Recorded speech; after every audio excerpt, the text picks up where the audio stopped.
Seperti yang kita tahu, Indonesia akhirnya lolos ke putaran final Piala Asia tahun depan. Sayangnya, dalam ajang tersebut, timnas harus menghadapi tim-tim kuat seperti Vietnam, Irak, hingga Jepang. Dari 3 tim tersebut, yang menarik tentunya adalah Jepang, di mana negara Asia Timur itu diprediksi bakal menjadi lawan yang sangat berat bagi timnas. Hal itu ditambah dengan performa Jepang akhir-akhir ini yang begitu menakutkan. Meski begitu, Indonesia seharusnya tetap optimis, apalagi mereka kini mendapatkan dukungan dari pelatih-pelatih dunia. Lantas dukungan seperti apa yang mereka berikan? Berikut ini adalah jawabannya.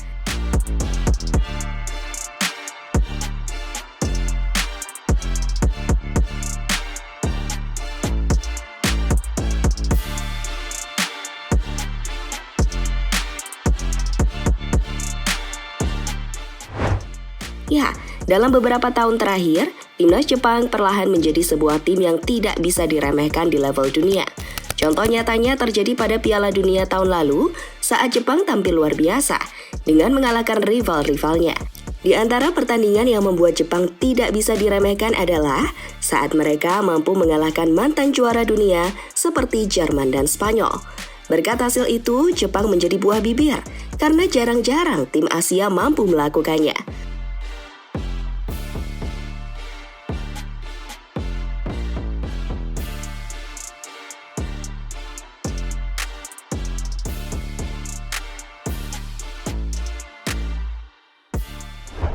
Performa impresif Jepang kemudian berlanjut dalam laga persahabatan, di mana setelah Piala Dunia, Jepang sudah melakukan sebanyak 8 kali uji coba dengan melawan negara-negara tangguh di penjuru dunia.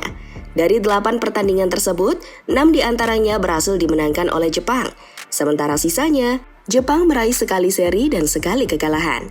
Dari kemenangan tersebut, diantaranya didapatkan Jepang saat melawan Jerman hingga Kanada. Tentu hasil yang bisa menjadi alarm bagi negara manapun yang akan menjadi lawan Jepang, entah itu di laga persahabatan maupun di ajang resmi.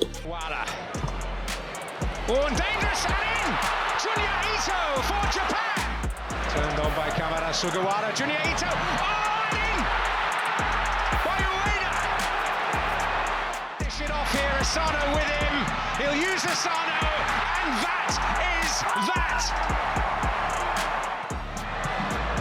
And in dangerously, and it's another from Tanaka. Alarm berbahaya itu mau tak mau juga akan dihadapi oleh timnas Indonesia. Ya, pada bulan Januari nanti, skuad Garuda mendapatkan kesempatan besar menjajal kekuatan Jepang di ajang Piala Asia. Secara matematis, Indonesia tampaknya mustahil mampu mengalahkan Jepang. Itu terjadi karena level Jepang sudah berbeda dengan level Indonesia. Ya, saat level Jepang sudah dunia, Indonesia baru menjajaki level di kawasan Asia.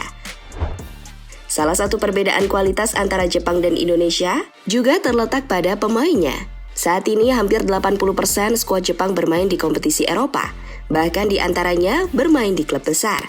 Pemain-pemain itu adalah Wataru Endo yang saat ini bermain untuk Liverpool, Tomiyasu bersama Arsenal, hingga Kaoru Mitoma bersama Brighton and Hove Albion. Belum lagi ditambah dengan pemain-pemain lain seperti Takefusa Kubo, Daichi Kamada, hingga Ritsu Doan. Indonesia sejatinya juga tidak kalah, karena mereka juga memiliki pemain yang bermain di luar negeri. Sayangnya, tidak semua pemain Indonesia tampil reguler bersama timnya.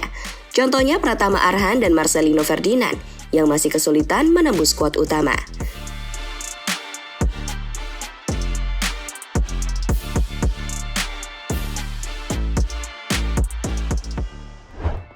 Tapi tunggu, meski secara kualitas Indonesia kalah telak, bukan berarti Jepang tidak bisa dikalahkan. Kini Indonesia mendapatkan angin segar saat mereka mendapatkan dukungan dari pelatih-pelatih dunia. Salah satunya yang berasal dari Hansi Flick, mantan pelatih timnas Jerman. Menurut Flick, sebelum melawan Jepang, setiap pelatih harus menyiapkan tim sebaik mungkin, karena Jepang pasti akan selalu memberikan kejutan di lapangan.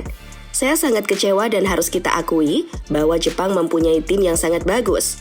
Kami tidak mempunyai sarana untuk mengalahkan pertahanan kompak seperti itu. Saya tahu, dalam sepak bola ada dinamika, dan saya tidak bisa meramalkan apa yang akan terjadi. Tetapi dari sisi saya, kami mencoba segalanya untuk mempersiapkan tim dengan baik, kata Hansi Flick pada Reuters. Dukungan lain juga datang dari Luis Enrique. di mana pelatih PSG tersebut menyarankan jangan pernah melakukan perjudian saat melawan Jepang, karena jika itu terjadi, tim itu pasti akan mengalami kesulitan. Jepang adalah tim yang sangat dinamis dan selalu terorganisir di setiap posisinya. Butuh kecerdikan untuk mengalahkan mereka. Satu lagi, jangan pernah melakukan perjudian. Entah itu soal memainkan pemain atau menerapkan sebuah strategi. Itu bisa sangat fatal jika terjadi, kata Enrique pada Football Espana.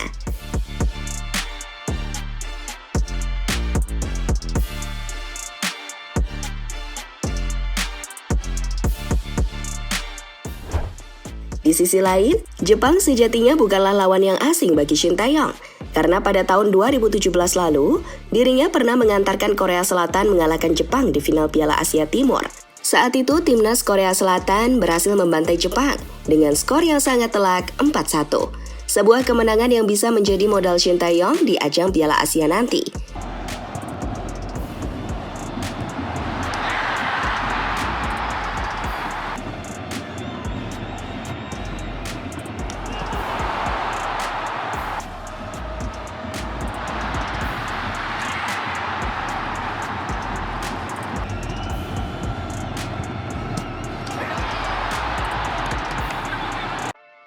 Pertandingan itulah yang kini juga menjadi catatan Hajime Moriyasu selaku pelatih Jepang. Menurutnya, Shin Tae-yong sudah tahu kekuatan serta kelemahan yang dimiliki oleh timnas Jepang. Pelatih Indonesia Shin Tae-yong tahu kekuatan Jepang. Kedua negara, Jepang dan Korea, sudah sering bertemu di ajang regional. Dia pasti paham karena karakter bermain Jepang mirip dengan apa yang ditunjukkan Korea Selatan, kata Moriyasu pada beIN Sports. Kini menarik ditunggu, apakah timnas mampu meredam kekuatan Jepang atau tidak. Namun yang pasti, untuk saat ini Shin Tae-yong harus menyiapkan tim sebaik mungkin agar bisa tampil maksimal di ajang Piala Asia nanti. Karena selain Jepang, Indonesia juga harus melawan tim-tim seperti Vietnam dan Irak yang secara kualitas tidak kalah jauh dengan timnas Jepang. Jadi itulah saat pelatih kelas dunia memberikan dukungan kepada Indonesia jelang menghadapi Jepang di ajang Piala Asia.